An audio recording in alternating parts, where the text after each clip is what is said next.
নিয়ে একটা কথা আর কি, মানে বাংলাদেশে যে সরকারে আসুক, মানে গরিবের ফুটকি মারা নিয়ে তারা সবসময় ব্যস্ত থাকে। মানে গরিবের কিভাবে ঠকানো যায় এই চিন্তা ছাড়া আর কোনো চিন্তা নেই। আর তোরা চিন্তা করবি শিল্পপতি যারা, কোটিপতি যারা, মিলিয়নপতি যারা, তাদেরকে কেমনে হাতানো যায়, তাদের উপরে ব্যাট কীভাবে বেশি বাড়ানো যায় সেই চিন্তা করবি। আমলা শালারা আবার টাকার কাছে বিক্রি হইয়া তাদের ব্যাপারে রিপোর্ট দেয় পজিটিভ, অথচ হাজার হাজার দুর্নীতি করতেছে এই কোটিপতি শিল্পপতিরা।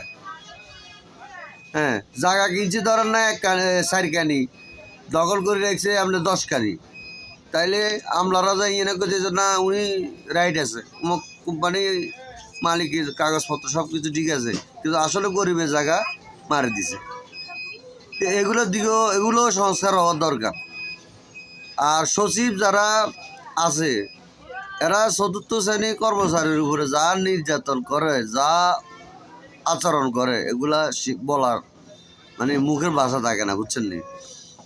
তাদের সব সময় নাগরিক অধিকারটা হরণ করতে চায়। আমার কথা হচ্ছে গণপ্রজাতন্ত্রী কর্মচারী হইলে সচিব কিভাবে সচিব হয়? এত তো কর্মচারী, এত তো জনগণের সাধারণ জনগণের ট্যাক্সের টাকা দিয়ে এদের বেতন ভাতা দিয়ে হয়। আর আরেকটা কথা হচ্ছে গিয়া আপনার পার্সোনাল গাড়িতে আপনার সরকারি বাংলাদেশ গণপ্রজাতন্ত্রী সরকারের লোগো যেটা, এটা আপনি পার্সোনাল গাড়িতে ব্যবহার করার অধিকার আপনারা কে দিছে? এটা কোনো নীতিমেলা আছে কিনা? আমরা দেখি প্রায় ডাক্তারের গাড়িতে আপনার এই সরকারি লোগোটা লাগানো কেন? এই লোগো কি আপনি চাকরি সরকারি গাড়ি হলে সরকারি গাড়িতে ব্যবহার করতে পারবেন, কিন্তু আপনার পার্সোনাল গাড়িতে ব্যবহার করবেন, এটার কারণটা কি? হ্যাঁ, এটা তো ঠিক না। তো এগুলো সংস্কার করার দরকার, অনেক কিছু সংস্কার দরকার। বাংলাদেশটাকে টোটালি শিষ্টাচারে আনার দরকার। তো যারা সংস্কারের দায়িত্বে আছেন আপনাদের দৃষ্টি আকর্ষণ করছি, এসব বিষয়গুলা মাথায় রাখবেন।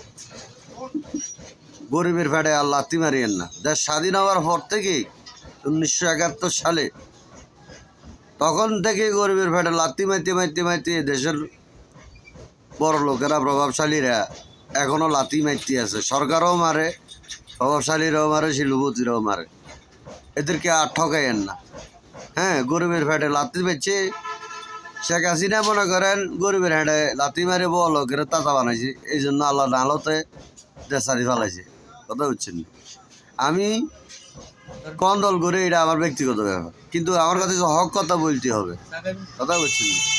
অতিরঞ্জিত কোনো কিছু নাই। আওয়ামী লীগ সরকার গত 16 বছরে দেশ চালাইছে, ঠিক আছে, কিন্তু উনি ওনার আমলা কামলা, মন্ত্রী, নেতা খেতা, এমপি এদেরকে কোনো শাসন করে নাই। এরা যে যার যার মতো পারছে এই দেশটার ভিতরে অরাজকতাভাবে লুটপাট করছে, টেন্ডারবাজি করছে ঠিকাদাররা। হ্যাঁ, ঠিকাদারের পক্ষ নিছে। এভাবে দেশে রাজস্ব আয় কমে গেছে। কথা বুঝছেন নি? আর আমাদের প্রতি মাথায় বিশ্ব আন্তর্জাতিক বাজারে ঋণের বোঝা আমাদের মাথা ছাপাই দিই রাজপ্রাসাদে ঘুমাইতেছে। এ হলো আসল বাস্তবতা।